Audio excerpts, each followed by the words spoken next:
నిజంగా చెప్పాలంటే కేసీఆర్ లేని తెలంగాణ లేదు. ఇవాళ ఎవడెవడో ఏదేదో మాట్లాడుతుండు. అసలు కలలో కూడా కేసీఆర్ తెలంగాణకు నష్టమయ్యే పని చేస్తాడు. ఆయన ప్రాణాన్నే లెక్క చేయకుండా ప్రాణాన్నే ఫనంగా పెట్టి తెలంగాణ తెచ్చిన మహనీయుడు కేసీఆర్.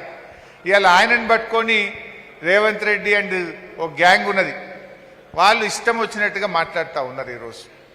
అసలు కేసీఆర్ గారు ఆయన కలలో కూడా తెలంగాణకు నష్టమయ్యే పని చేయడు.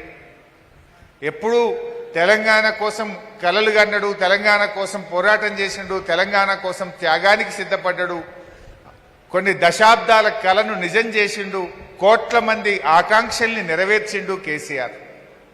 అలా ఆ కేసీఆర్ గారు ఇలా తెలంగాణను 10 ఏళ్లు పాలించి అద్భుతంగా ఈ రాష్ట్రాన్ని దేశానికి దిక్సూచిగా నిలిపిండు. అబద్ధాలు చెప్పి మాయమాటలు చెప్పి ఇవాళ అధికారంలోకి వచ్చింది కాంగ్రెస్. 42% బీసీ రిజర్వేషన్ అన్నారు, ఉన్నది కూడా కొట్టారు. కేసీఆర్ గారు ఉండగా 24% ఉండే, ఇవాళ 17% కూడా రాలే. 17% కూడా రాలే. కొండంత రాగం పాడేదో గాడిద పాట వాడింది అన్నట్టు కొండంత రాగం తీసిండు. 42 అని నాటకాలు ఆడిండు. ఉన్న 24 కూడా కొట్టిండు. ఇలా 17% పరిమితం చేసిండు. బతుకమ్మ చీరలు ఎగబెట్టిండు, ఒక్క చీర ఇచ్చిండు. ఆ చీర కూడా ఎట్లున్నది? ఇప్పుడు కేసీఆర్ గారేమో పండుగకు చీర ఇస్తే ఈయన కోట్లకు చీరలు ఇస్తా అంటుండు.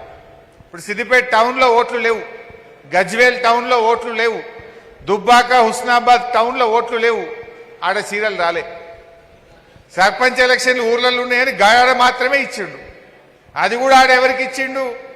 కేవలం మహిళా సంఘాలకే ఇచ్చిండు. కేసీఆర్ గారు ఉండగా 1,30,00,000 చీరలు ఇస్తుండే పండుగకు. ఈయన ఎంత ఇచ్చిండు అంటే 50 లక్షలు ఇచ్చిండు, అంతే. సగం కూడా ఇయ్యలే.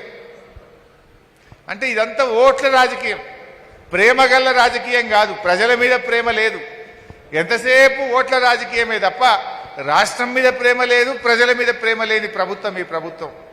అంటే పోరాటాలు త్యాగాల నుంచి వచ్చిన కేసీఆర్కు ఈ అడ్డదారిలో వచ్చిన వాళ్ళకు కంపారిజన్ ఉండదు. వీళ్ళకు ఎంతసేపు వీళ్ళకి షార్ట్ కట్.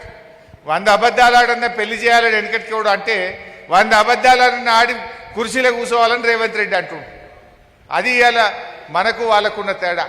ప్రాణం పోయినా పర్వాలేదు, తెలంగాణ రావాలి, కేసీఆర్ చచ్చుడో తెలంగాణ వచ్చుడో అన్న నాయకుడు కేసీఆర్. ఆ కేసీఆర్ ఇలా తెలంగాణకు అన్యాయం చేసిండు అని కాంగ్రెస్ వాళ్ళు మాట్లాడితే ప్రజలు నవ్వుకుంటారు. కేసీఆర్ గారు లేకపోతే అసలు ఈ కాళేశ్వరం నీళ్లు మన సిద్దిపేటకు వచ్చినా?